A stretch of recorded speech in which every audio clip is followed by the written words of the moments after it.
Tuesday, November 26th meeting of the Hays City Commission order.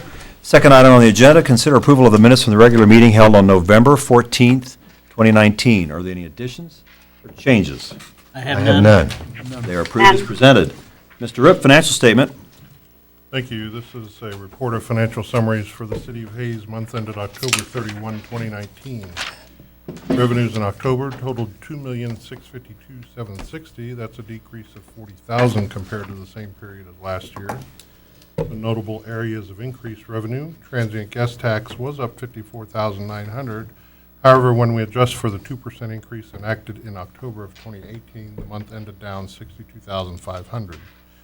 Due to a per-mile increase from the state, connecting link maintenance dollars for special highway was up $7,500. And month-to-date water consumption for October was flat when compared to a year ago. However, water revenue was up 4.75% for the month, with conservation up 27%. Year-to-date, total water consumption is down 5.3%, with total revenue up 1.57%. Notable areas of revenue decrease: airport improvement revenues fell $116,000 due simply to the timing of FAA funds received at this time last year for projects at that time. Expenditures in October totaled $2,297,313. That's a decrease of $160,300. Notable areas of increased expenditure: City Commission capital reserve expenditures increased $89,900 for the approved reconstruction design of 27th Street Hall to Fourth. CVB contingency was up $19,000 due to continued design of the North Vine Corridor project. Golf course improvement rose $48,675 when compared to a year ago as a result of the cart path reconstruction project. And special park projects increased $93,000 over last year due to the tennis courts refurbishment and the new Hickok Park restroom. Notable areas of decreased expenditure: information technology, other contractual services fell $14,000 due to the maintenance renewal on the police department software Interpol a year ago. And you may have noticed a credit to parks improvement expenditures as we begin to receive insurance claim money related to the storm on August 13th of this year. Public safety new equipment expenditures were down $14,600 due to the purchase of vests for the PD this time last year. Public Works general supplies fell $17,700 due to asphalt overlay purchased a year ago for the work on West 27th. And water fund expenditures were off $79,000 due to several items, including chemicals, a high service pump variable frequency drive replacement, and Main Street water line repair at this time last year. Month-to-date, general fund sales tax collections were at $596,919. That's a decrease of $7,267, or just 1.2%, as compared to last year. Year-to-date, general fund sales tax collections are at $6,084,925, up $111,154, or 1.86%. 6-month average is at 78.78%, which is a decrease of negative 0.75 when compared to a year ago. Report of quarter-to-date sales tax collections by classification was up $58,977, or 3% when compared to this time last year. Those top 10 now represent 73% of the total sales tax collections for October. Finally, the portfolio certificates of deposit on October 31, 2019 totaled $59,050,000 with a weighted average interest rate of 2.35%, up 31 basis points from a year ago. We purchased another Treasury note this month with a par value of $488,000 and a yield to maturity of 1.6%. Total balance of the money market account on October 31 was $2.25 million with a current yield of 90.9%. And total investments are up $3.881 million when compared to this time last year. Make a motion, we approve the October 2019 financial report. I'll second. Motion on the floor. The second. Any questions or discussion? Mr. Rupp, electric, solar, wind, natural gas distribution has been very odd this year. It's up and down. It seems to be driving these numbers down. What is this? I asked that before. It was some activity a year ago or so, about in that quarter. I believe some work on wind energy in the area, from what I could tell. And their sales tax is generated from that?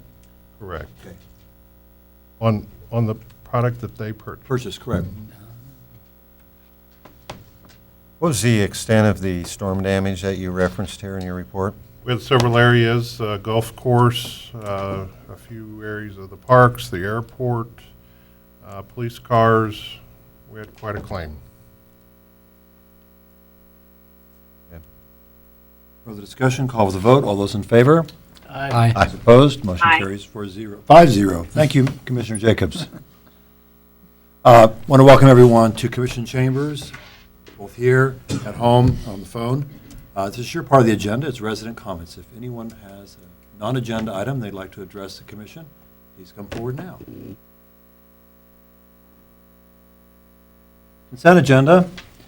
We have two mayoral appointments. I propose reappointing Nicole Hall for a term to expire March of 2021, it's easy for me to say, and Kayla Lonan for a term to expire March of 2021. This is just a process of notifying you of them. We will look at them for final approval on December 12th. If you have any questions, email me. No unfinished business and new business, 2019 water line improvements, award of bid. Good evening, Commissioners. Jeff Crispin, Director of Water Resources. This project has three major components. The first two involve replacement of an old 4-inch water main with new 8-inch water mains along 19th Street from Allen to Vine and along Milner Street from 5th to 7th Street. The third part of this project involves installation of 12 new fire hydrants and replacement of one 16-inch gate valve, all at various locations in the city, and I'll point those out in a future slide. This is an overhead view of the 19th Street project. This replaces an old 4-inch line that runs on the north side of 19th Street from Allen to Vine. The contractor will need to bore under Vine Street to reconnect the existing 10-inch water main that runs north and south along the east side of Vine, closer to the curb, right off of the Dillon's parking lot there. This is another view, an overhead view of 19th Street. This shows that there are 23 service connections along that stretch of line that will be reestablished with this project. This next slide, oops, excuse me, go back. This is the overhead view of Milner Street. The CIP lists Milner within the project from 5th to 8th Street. However, during the design of this project, it was determined that this section from 7th to 8th Street in this stretch does not warrant replacement at this time.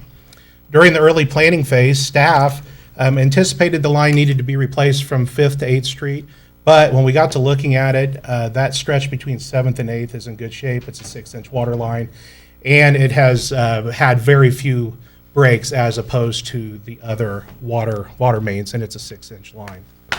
This is an overhead shot of Milner Street.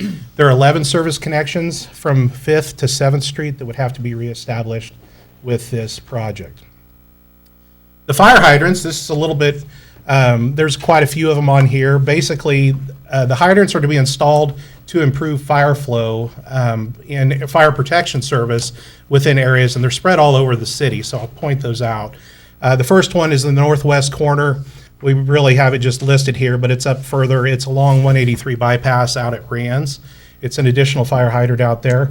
Also, we have some long stretches. So up in this corner, we have Willow, Hillcrest, Cottonwood, and Country Lane. Those are long stretches that would need a new hydrant. Also, there is a couple long blocks at Marjorie and of Haney that need a hydrant kind of in the middle there. There is a couple at by Epworth Village, right in this location by 27th Street. The frontage road on 28th and Vine is a replacement of a hydrant, an older style hydrant there. And then down at 13th and Maple, there's an older style hydrant that we need to upgrade. And those would improve flows at both of those hydrants. And then the last thing would be down here closer to the water plant. There is a hydrant that would be added there at the Public Works Drive. When you turn in to go to Public Works off of Vine, there's a hydrant that is needed right there, as well as a gate valve. There's a 16-inch gate valve that we identified that needed to be replaced due to inoperation, or it's not operating properly, I should say, and we would want to take care of that with this project as well. Adding a little bit to last week, what was covered at the staff or the work session, within the 2015 International Fire Code, or IFC, which was previously adopted by City Commission, it has requirements in it for hydrants and spacing and distribution, and specifically would be Appendix C within this fire code. And within that fire code, it talks about residential areas, and spacing should be 500 feet from one hydrant to another hydrant. And in many of these locations, we're looking at 800 to 1,000 feet. So we're trying to close the gap, and that's one of those things that early on, Water Resources with the fire department, we identified some of those areas that we would like to close the gap on. Not only does that provide protection service, but it also allows us, if we need to go and we need to flush any lines, that would help us as well close those gaps. So bids were open on October 29th of this year from 2 bidders that are listed on the screen. Both bids were reviewed by city staff, and the low bid from J Corp was determined to be the valid bid. The low bidder indicated that construction would begin after the first of the year, and that is weather permitting. Construction must be completed based on the contract documents within 60 working days from when they begin. Inspection of this project would be completed in-house with our project management department, and as always, I do appreciate their work that they put into this project, both John and Curtis. For the financial considerations, within the 2019 budget, you'll notice that we have listed within CIP, $75,000 for the fire hydrant additions and relocations. The water line, which is listed within the budget that says 5th to 8th Street on Milner, is $239,000, and then from 19th from Allen Devine is listed at $250,000. So basically, we budgeted $564,000. The bid that came in from J Corp plus the design gets us just shy of $400,000, and this project would be funded out of water capital. So tonight, you have 3 options. You could accept the low bid from J Corp, direct staff to another option, or you can do nothing, and this would be the action I request. And I would stand for any questions. I'll make a motion that we authorize the city manager to enter into a contract with J Corp in the amount of $384,659 for the construction of the 2019 water line improvements to be funded from the water capital. Second. Motion and a second. Any discussion? Jeff, is there any potential of doing more since we came so much under budget? Is that even a possibility? We have all of our lines basically spread out within CIP. The thing that we could not do is most of those have to be designed, just as this was. So we wouldn't be able to design it on the fly and do additional work. So we're confident that this is, obviously on other projects where we wouldn't have to do a design, we would try to spend more. And I appreciate that question, but here we would have to design it. Thank you. What kind of permission, if any, do we need to get from the Kansas Department of Transportation to burrow underneath Vine Street? Excellent question. We've already worked through that process with KDOT. And what I will tell you is that we would not be shutting down both northbound lanes of that drive. We would be boring under. There would be work that would be closer to the curb, closer to the east side, but we wouldn't have to shut things down, and we've already obtained permission for that. Excellent. Given the fact that you're adding fire hydrants in areas there where there's really not a lot of development, what determined putting these in? You mentioned the 500 feet separation. Is that based on new, updated fire codes or pressure issues? Well, Commissioner, one thing I will mention. So these are in areas that have been developed, and within our planning moving forward, we really do take a look at any new development that comes on to make sure we're meeting the needs of the fire code going forward, and knowing that we have enough hydrants that are spaced properly. There's also things that we have to look at on commercial buildings, but basically at some point in time, things had changed. We had to go back and we wanted to take a look and make sure that we had proper coverage. But going forward, anytime we have new development, we work with Public Works Department to make sure that we have adequate spacing within our hydrants. Is that 500-foot spacing, is that based on fire code? Yes. So within that Appendix C that I mentioned, it mentions that if you have a certain gallons per minute, a single residence dwelling requires one hydrant within around 500 feet, not linear feet, but 500 feet. So it's important also to note that, we want to make sure that a fire truck pulls up to a hydrant. There, yes, they can lay a line and that that truck can drive away, but there is requirements with there. And this is also important, not only for the fire code, But moving forward with looking at the ISO ratings for our insurance purposes, those are kind of one of those little check boxes that we want to make sure that we're covering within that IFC. Appreciate your work on that. Call for the vote. All those in favor say aye. Aye. Motion- Thank you. Sandy? I said aye. Okay, good. 5-0. North Vine Street Corridor Project Eminent Domain Ordinance. Mr. Byrd. We bring to you tonight the final ordinance that needs to be passed in order for us to then proceed with the actual filing of a petition for condemnation of the few remaining tracks on the project. We have brought to you, I think, at some point today, the final paperwork from Pheasant Run, and so that's been removed from the condemnation. So the ordinance you have, if you approve it, will allow us to go forward against the owners of the, it's called Able.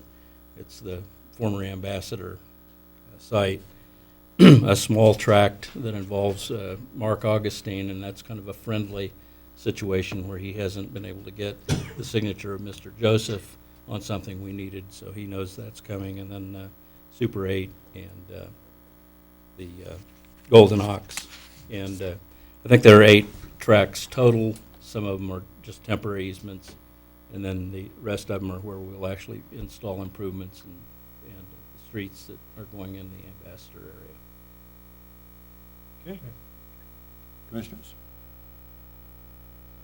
I'll make a motion that we adopt ordinance number 3971, authorizing and providing for the acquisition of real estate and interest wherein by eminent domain proceedings pursuant to KSA 26-201 and KSA 26-501.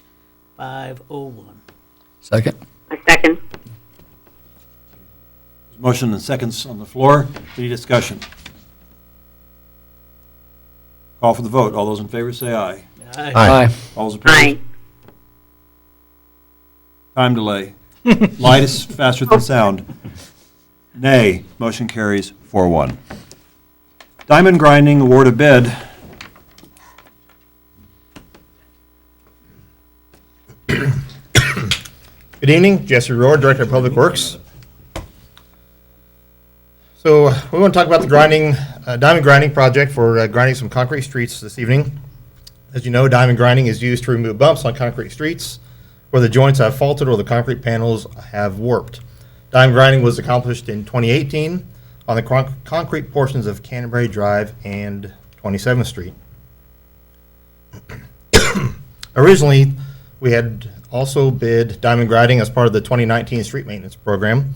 However, due to extremely high bid and only one bid, we recommended to the City Commission, and the City Commission chose not to adopt or not to award that portion of the contract. We rebid the project this October. Bids were opened on October 29th of 2019, and we actually got 5 bids. All bids were reviewed by city staff, and the low bid from Emery Sapp and Sons in the amount of $238,482.57 has been determined to be the valid low bid and below staff's estimate of cost. The attached proposal from Emery Sapp and the bid tabulation is in your packet. The low bidder indicated performing the work in June of 2020. The contract documents require all work to be completed by the end of next year. Inspections of the project would be completed in-house. References from a couple different projects were checked. This morning, staff talked to representative from Oklahoma DOT, as well as from Ramsey County, North Dakota, excuse me, which were 2 recent projects that were performed by Emery Sapp and Sons. They were both checked and both stated that they were pleased with the work they did. They have the proper equipment with adequate capacity to do a good job on their projects. I mentioned the street maintenance program did include $258,000, and there's about $280,000 remaining in 2019 special highway, and the low bid of $238,482,000 does come under and fall within the remaining 2019 special highway fund. These will be the options. accept the bid or direct staff to another option. This will be action requested. Move to authorize the city manager to enter contract with Emery Sapp and Sons Incorporated in the amount of $238,482.57 for diamond grinding to be funded from special highway. Second. Any discussion? Jesse, I have a question on that Commerce Parkway. Hasn't that been diamond grinded before? We actually ground from 22nd North up to the overpass, and we are actually redoing that portion again. Right. That was bid as an alternate, and that is included in the 238,000. Right. So we will be grinding from basically the overpass clear south, south of Highway 40 to Reservation Road with this project. And so grinding again, does that have any negative effect on taking even more? No, it should not. From what they're taking off, there's adequate material there on the thickness of that pavement and should have no long-term effects, any negative long-term effects whatsoever. Okay, thank you. Did I get that right, Jesse? It's going to take 6 months. You said June and finish up by the end of the year? The contract says they have to complete by the end of the year. They anticipate beginning in June. They'll probably be in here a week, maybe. Oh. And they'll, like I say, they'll be in and out here in very short time. And then it will be remarked? Yes, and that pavement markings are included under this contractor. I'm sure they'll have a subcontractor come in and. Well, they indicate they have a stripping truck, so either that's striping or they are doing something else. If they have a pole, we'll know what it's for. That helped. All those in favor, say aye. Aye. Those opposed, motion carries. Sandy, you with us? I'm with you. Okay, thank you. Next item, resolutions regarding annexation of property for Exit 157 development. So most of us are familiar with the West I-70, the Exit 157, or the Hess development. And tonight we want to talk about annexation of some properties for that particular development. As I mentioned, the project is located on the north side of I-70, on the west side of 230th, just off of Exit 157. The area outlined in blue is the area that has requested annexation. There are 5 different owners requesting annexation, including Ellis County, Celebration Church of Hayes, Dune and Peterbilt, the City of Hayes, and Hess Land LLC. The 5 owners, there are 6 tracks, but 5 owners. The proposed development at Exit 157 requires annexation for several reasons, including allowing connections to city water and sewer, as well as allowing financing through a proposed tax increment financing or TIF district.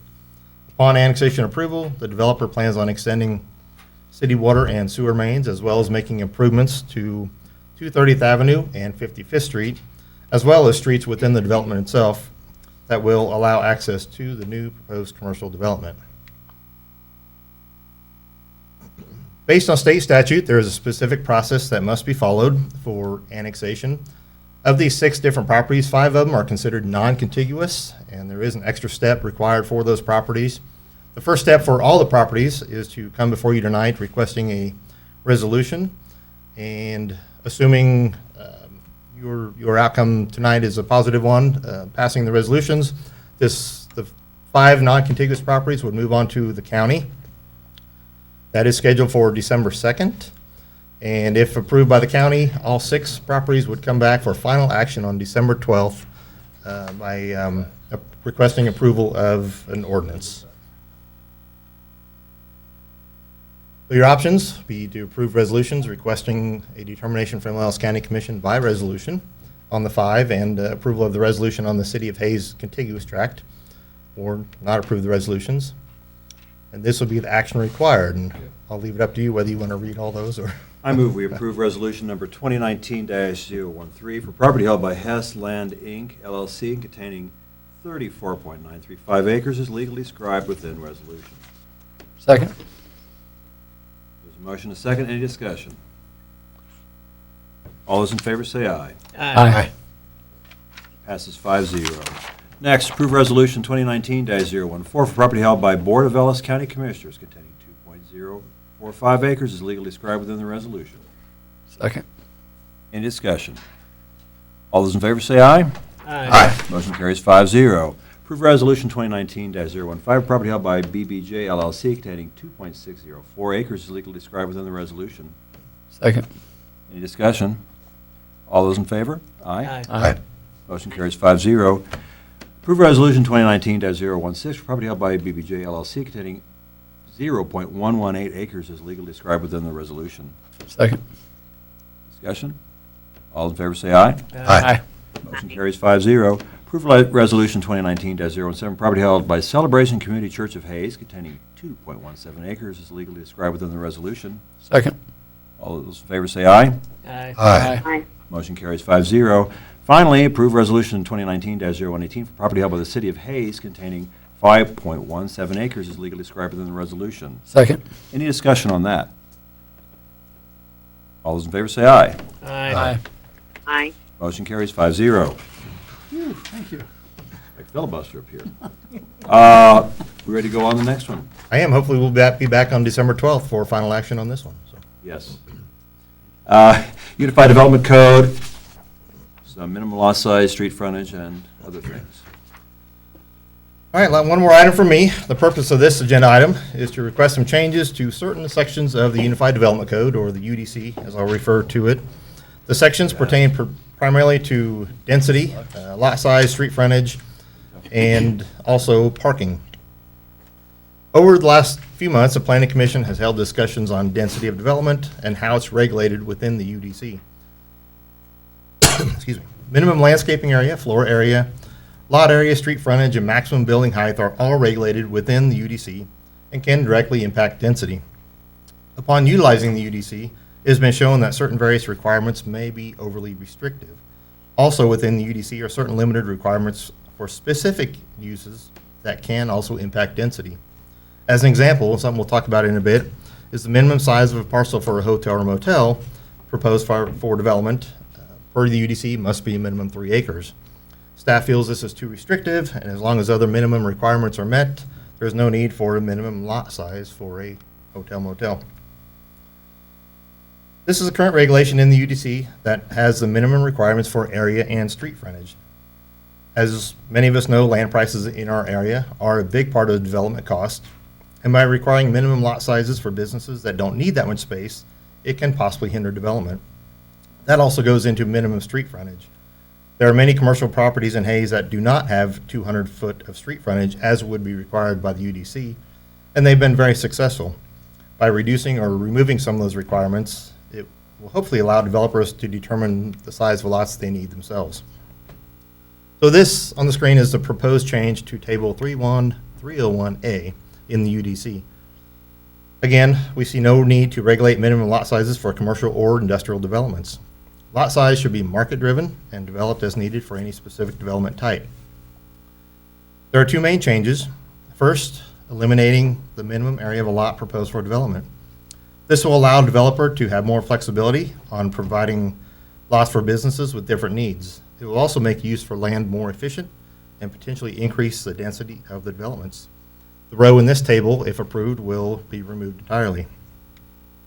The second change to the table is you will see that the minimum street frontage has been reduced to more accurately reflect past practice and pre-Unified Development Code.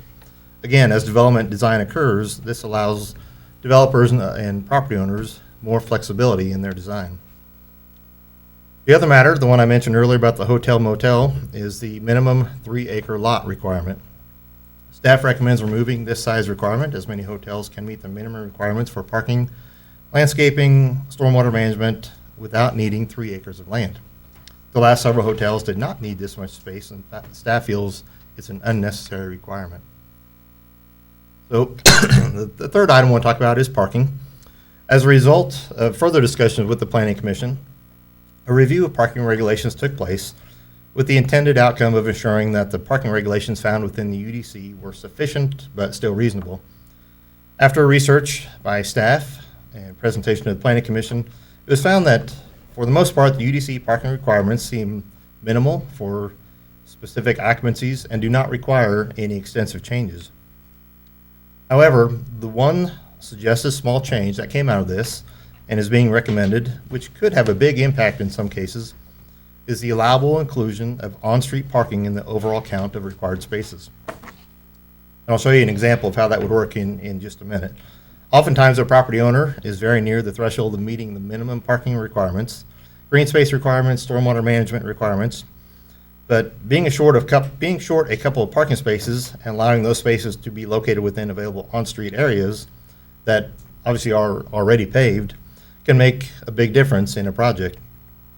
Keep in mind that a single parking stall can cost upwards of $3,000 to $5,000 to initially install, not including future maintenance of that particular stall. I do want to add that the proposal being recommended would not be applied to 1 and 2 family dwellings. So here's some proposed language that staff worked through with the Planning Commission. This would affect redevelopment and empty lots more so than new developments, especially new large developments. This would allow a property owner to have less impervious area and potentially reduce costs for new construction of stormwater requirements as well, and allow people to park in the street where they're probably parking already. So in the example on your screen, if a particular occupancy had a total off-street parking requirement of 30 spaces, 15% or 5 of those stalls could be located on-street immediately adjacent to the property if it's available. I'll show you a couple specific examples. So here's a property at 27th and Indian Trail. It's a vacant lot currently. It is proposed for a future office space. So according to our current development standards, the largest single-story building that would probably be built on that is 6,000 square foot maximum. If they maxed out the size of the building, it would be a little difficult, not impossible, but difficult to get the required parking spaces, driving lanes, minimum landscaping, stormwater management on that property. For that size of building and that occupancy, 17 parking stalls would be required. Under the proposed regulation, 3 of those 17 could be placed and allowed on the street. There's obviously room for a lot more cars on the street, but more than 3. But we would reduce the on-site requirement by 3 and allow those to be counted on street.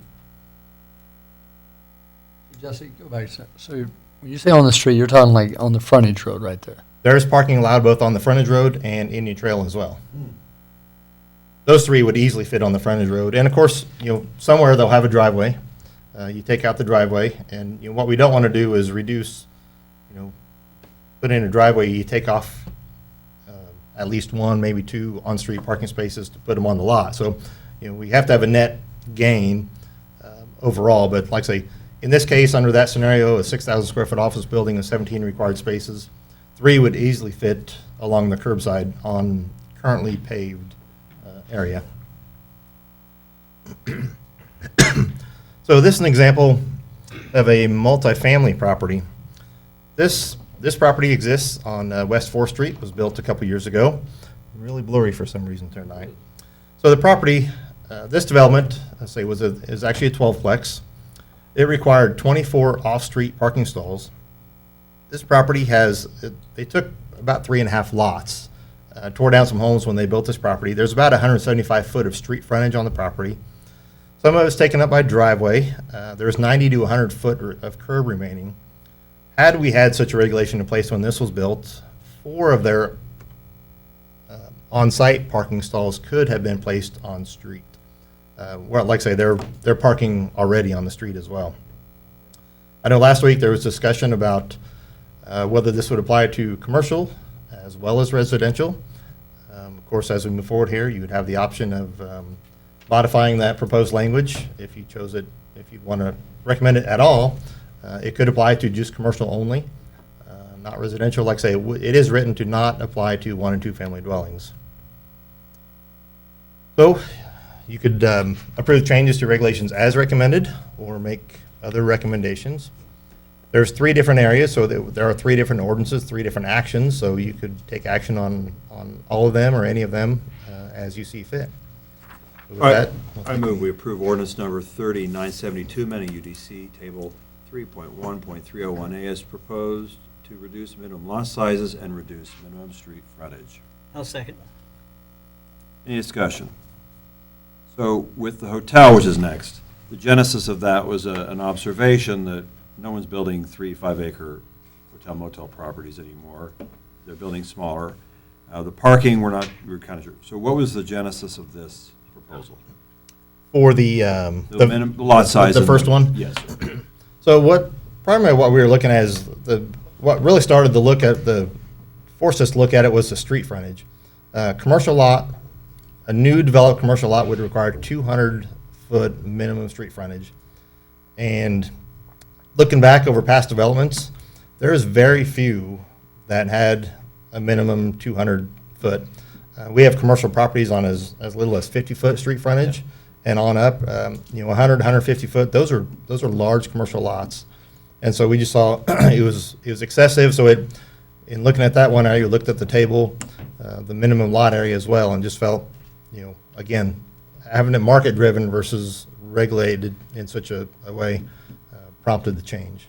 Perfect. So Jesse, do you believe that will affect the cost of building by reducing the size? Or is that hard to tell? It is hard to tell. I can't imagine it wouldn't, based on, you have a small office or small restaurant, and again, this would affect newly developed properties. A lot of those don't require the size that we have in the tables, and I could almost see them coming to the Board of Zoning for a variance, asking for a variance of the code, or coming, we didn't want to come to you at the time someone was trying to develop and asking for a change based on someone's specific case. We felt it better to be preemptive and come to you ahead of time before this actually becomes an issue. Any other discussion? Call for the vote approving ordinance 3972, reducing minimum lot sizes and reducing minimum street frontage. All those in favor say aye. Aye. All those opposed? Aye. 5-0. Next item, approve ordinance number, I move to approve ordinance 3973, amending section 2.2.306, number 9, removing the minimum 3-acre lot requirement for hotel motel. I'll second. Second. Okay, any discussion? All those in favor say aye. Aye. All those opposed? 5-0. Next one. Someone's going to take that for me. Approve ordinance number 3974, amending section 5.2.102B4 to allow limited on-street parking to be counted towards total parking requirements. There's a second. Second. Okay. Discussion. Yes. Can you go back to that 4th Street? So right there, they're saying we require 24 parking spots, correct? Am I Right, understanding and they that have right? 24 parking stalls off-site on their parking lot, in their lot. Now? Yes, correct. That was a minimum required by code, and that's what they built it to. So under the proposed code change, they could remove 4 of those and increase the footprint of their building by the equivalent square foot of four parking spots. If they had built with this in effect. Right, With this in right. effect. But then that's going to put them on the streets. Which is, or that 4th Street's pretty busy. Yeah, 4th Street. Well, I have a problem with this, because, especially in residential, I have no problem with commercial, but residential, I have big problems because down around the college, where this is, where they tear down several houses and put in large multifamily housing, they already have a parking problem down there, and letting them park on the street only adds to it. I'm sure you could drive down there right now, and you wouldn't be able to find a parking spot. So I think this is going to have unintended consequences in the future for development down there. It's going to upset a lot more people because you're going to be adding cars to the street. This parking is going to be even harder to come by. So I am totally against residential. I don't mind commercial. I agree. I won't vote for this. I agree. Okay. Yeah, I What agree are with you your guys. thoughts? So what did the planning commission say about this one? They had no problem with the proposal. I mean, we had a couple of different options taken to them, mostly with the numbers, but they didn't have an issue with commercial or residential. And You could amend they your... didn't have any, I'm sorry. Go ahead, Sandy. Wait. Commissioner Jacobs. They didn't have any discussion at the planning commission from the residential standpoint? Nothing, nothing at length. It wasn't, only on the basis of 1 and 2 family dwellings. That's when they chose to pull out the 1 or 2 family dwellings, so it wouldn't apply to those. So those particular properties would still have to have the minimum Most single-family residential require minimum 2 off-street parking spaces. That would still apply regardless. You could amend your Motion. motion if you want to make it just strictly commercial. I would do that, amend my motion to make it strictly commercial. And I, You I amend your second that. second, Commissioner? yes. Excellent. Yeah, because I think in that section of town, that will not be a good thing. Well, I don't think it's only in this section. If somebody north of 27th decides to put in one, let's say on Hillcrest, and all of a sudden this just blows the whole neighborhood up, people are upset. We're having this happen, not even following the code now with these group homes, and it's creating a huge problem.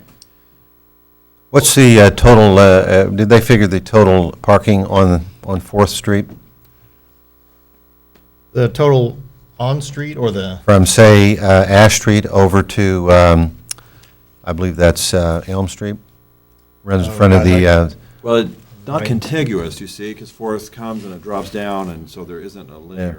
is that, and that street there does not have, or where that residence is, there is not any, there's not an alleyway behind there. there's actually, I think there is. there's a street that actually dead ends, it's hard to see in the picture here, actually dead ends, so they can actually exit the parking lot. That dead end street kind of became a through street by means of the parking lot when that was The constructed. Halliday, Halliday, yeah. So, yeah. it's like Walnut, I believe. So regarding the motion and your amending the motion, you're looking at potential problems elsewhere in the community, if that should come up.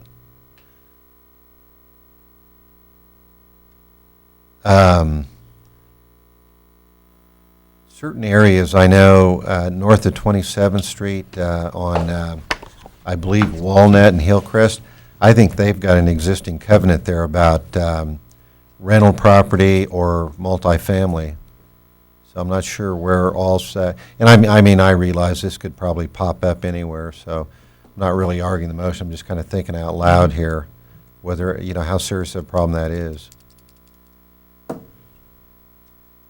I recall years ago, and council may remember this, the old Midwest Tobacco and Candy Company, the old Opera House. I know there was some folks wanted to renovate that, make it into a restaurant / nightclub or whatever.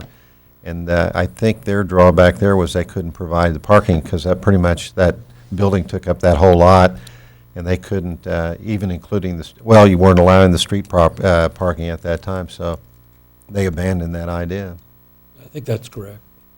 I do want to mention, I think I mentioned last week, C3 zoning, which is primarily the downtown commercial area. Say it again, oh, C3, The excuse C3 me. zoning, that district does not have any required off-street parking requirements, so any commercial business in the downtown area, in fact, I believe even now that former Opera House location there at the 9th and Ford could actually be constructed, fully built out, and they utilize the parking streets and street parking around the general area there. So this would have no impact on downtown because they're already covered by other regulations. Any other discussion? Call for the vote. All those in favor of the amended motion, say aye. Aye. All those opposed? Nay. Motion carries 4-1. Progress report. After the progress report. Yes, I will do that. Yes, sir. Thank you, Jesse.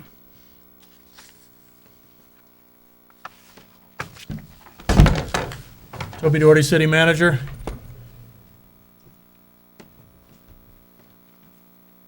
Approximately 150 property owners attended a flood remapping project on November 6th at Sternberg. This was hosted by the Division of Water Resources and FEMA. There was also a meeting conducted for insurance agents, lenders, and realtors. Service Division crews repaired several failed areas in the alley behind Northridge Plaza on 27th Street. And they used approximately 75 yards of concrete for the repairs. It turned out pretty well. Firefighter BJ Hill completed all the requirements to become a certified aerial driver operator, as did Lieutenant Tyler Brungart. And firefighter Eric Lindquist became a Fire Instructor 1. And the every third grade class in Hayes submitted Great Escape Challenge posters. Every class actually has a winner, and the kids are going to be invited, along with their family, to a dinner with the Hayes Fire Department, and they get a ride in Ladder 1 and a tour of the station. This is an event that Hayes Fire Department does every year, and it goes over pretty well. When we reconstructed the levee east of Main Street, it resulted in a little bit of ponding of water it took a few years to realize that because we finally had wet years here recently. But water ponded behind the tennis courts. So the Parks Department went in and made some repairs to hopefully get the water to drain a little quicker. As part of Ethan Voss's Eagle Scout project, Parks Department installed 2 ditch crossings at the Rolling Hills Park Frisbee Golf Course. And Parks Department has been busily planting trees across various parts of town. We had to throw the token IT slide in here so Chad didn't feel slighted.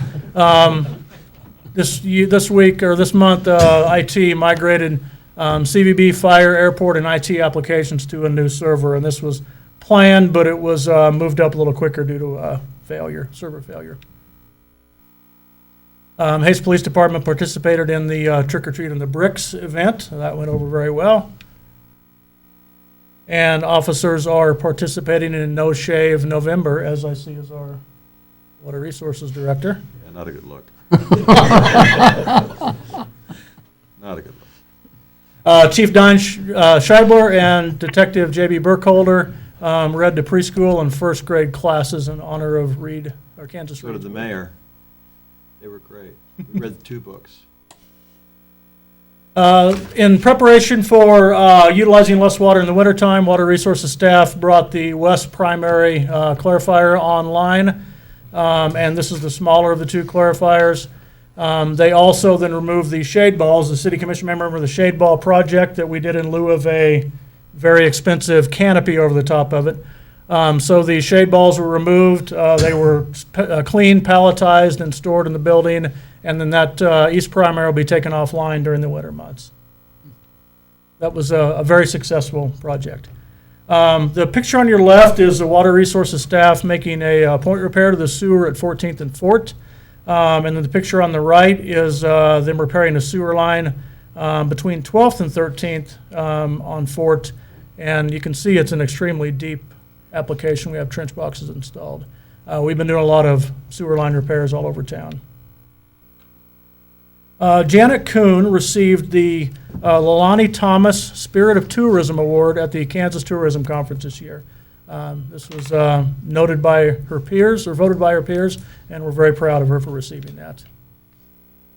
Also, at the Kansas Tourism Conference, Taryn Rupp, daughter of Finance Director Kim Rupp, who is a former intern of ours and a hospitality management student at Fort Hays State University. She received a scholarship from the state organization so she could attend the conference.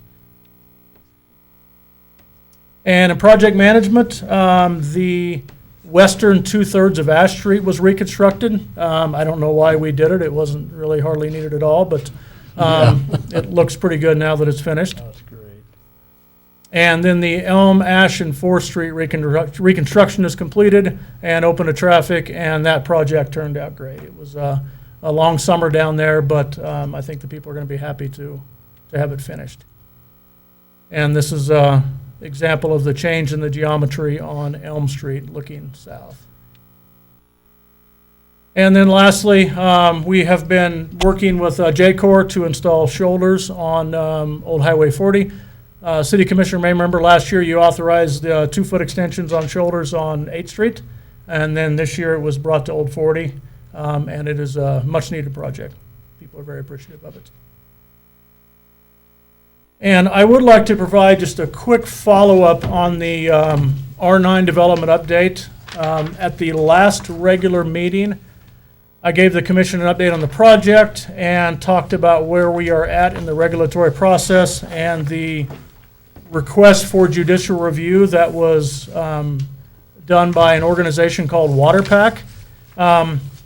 I believe my exact comments were, WaterPack is, they're a 501c6, somewhat secretive. There's not a lot out there about them. And then we had asked the IRS for their incorporation paperwork. I wanted to clarify that statement. If you go online into a website called GuideStar, where you can look up the Internal Revenue Service filings of nonprofits, this is what's pulled up for WaterPack. So I wanted to clarify my statement about we asked the IRS for the documents that led to their becoming a 501c6. Because based off of this, and then you also have the Facebook page for WaterPack, which has the same mission. And apparently their mission is to promote, foster, and encourage the beneficial economic and sustainable use of quality water. The reason we want to know why they filed with the IRS as a 501c6 is because our project fits right in the wheelhouse of their mission. We are not only using our water sustainably, planning to utilize the water sustainably, we are voluntarily modifying our water rights to commit to sustainable use of the water. We're the only ones in the area that are standing up and doing that. And so based off of their mission, I'm not sure why they should be our only active opponent in this project. So that's why we wanted to get the incorporation documents from the IRS, so we know if there's something we're missing that is not part of their mission. And I would stand for questions if you have any. Any questions about the progress report or the R9 update? I don't know. One thing that's always come to mind way back with the purchase of the R9 Ranch, and I always said that a lot of people that say we're in opposition, I think oftentimes really didn't fully understand water quantities versus water qualities and so forth. And so down with the R9 Ranch over the years, you know, they came up with a lot of opposition here recently on the water quality, which everybody backed off on because a lot of them had adjacent land and they didn't want to be promoting, potentially being able to sell their land sometime after having made statements that the water quality wasn't quite what it was. But the water quantity issue, I think, has been a real stumbling block for a lot of people. Going way back, there was a lot of confusion between how much water, say, an irrigation center pivot used versus a municipality. And I think a lot of people were slow to kind of figure that out, that a city, especially like Hayes, with all our water conservation efforts in place and all that, really is going to use a lot smaller amount of water out of that system down there, or that aquifer, than what's been used for years with all their irrigation down there. So the opposition that they're posing here is kind of, as you mentioned, kind of difficult to understand, because we're kind of doing what they're suggesting needs to be done. To put the numbers in perspective, Commissioner, the cities of Hayes and Russell own approximately 8,000 acre-feet of water rights. Correct. With the R9 Ranch. And that represents about 2% of the total water rights in Edwards County that are used predominantly for irrigation. The city of Hayes and Russell utilize about 3,000 acre-feet of water annually.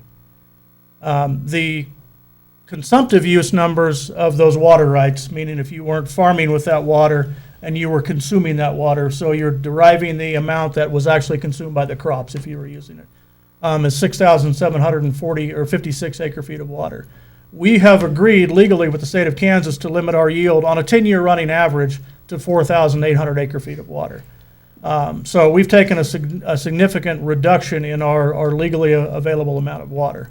But when you put that into perspective of the 3,000 acre-feet that Hayes and Russell use right now, and then you look at all of the water that will be left in the aquifer by not farming with that and and transferring it to municipal use, it's not only beneficial to us, it's beneficial for the region. Absolutely. Thank you. Thank you. Toby, I have a question not regarding that. You'd sent us an email earlier in the week, or I guess it was last week, on the snowstorm about an employee that's a non-first responder that saved somebody in an accident. Can you publicly say anything about that? I mean, I guess for one thing, I'd like to publicly thank the employee, but I mean, I haven't heard anything. I guess maybe I haven't read the paper, seeing if it's been public or not. Absolutely. I can't speak to details of a specific accident. Right. But one of our Parks Department employees, Toby Alexander, was out during the snow event of last Friday? Friday. Yeah. And there was a rollover accident in Judith Draw on the east side of town. Judith is, it runs out behind the Hayes Medical Center and then along the east side of town there. There was a rollover accident. The Parks Department, Toby, witnessed the accident, and the car ended up upside down in the water at the bottom of the draw, and then, without thinking, rushed down and actually helped the occupants of the car. I don't know if it was an occupant or occupants, but helped the occupants of the car until first responders were able to get there. So we're very proud of his actions, and, awesome. and it was very unselfish of him. Well, please tell him thank you from myself, and I would thank the commission. Absolutely. Commissioner Phelps, anything to add tonight? A couple things. Congratulations to Taryn Rupp, and welcome to the Boy Scouts again.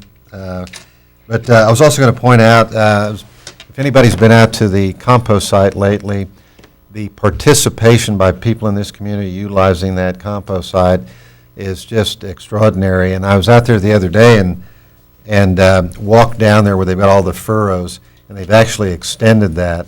And it's just unbelievable how much is there. And if you ever go out there, and see it all, on a Saturday where everybody's piled that up, that is all waste that used to go into our waste stream, and it was part of the weight. And so there is tons and tons and tons of, grass clippings and gardening supplies that go in there. So that's a real credit to our community, doing something that's really makes it efficient wise here in our community, just like our water conservation program.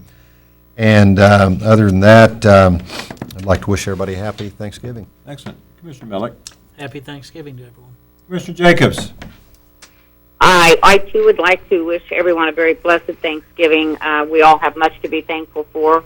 One of the main things I'm thankful for is serving with the 4 other commissioners and with the staff that we have that takes great care of our community, not only for today, but the future. I'd also like to tell everybody happy Thanksgiving, travel safe, and welcome to the Boy Scouts. And I apologize to the 2 guys that are here that I stunted your growth in soccer with your dad many years ago. So thanks for attending, guys. Did you give him tobacco? No, I just coaching. Just coaching. Yeah, I was going to ask for a clarification on that. That was a bizarrely Have a camel? specific thing to have done to them. There is a request for an executive session for 15 minutes to include the city council, city project manager, city manager, and then we're going to go home, and city commission. What? Oh, I'm sorry. You said- I said council, that's dual. To discuss potential, property acquisition. Yes. Is there a motion to do so? So moved. Is there a second? Second. All those in favor say aye. Aye. Aye. All those opposed, nay. Motion carries 5-0. Mayor, Yeah. can I get? Yeah.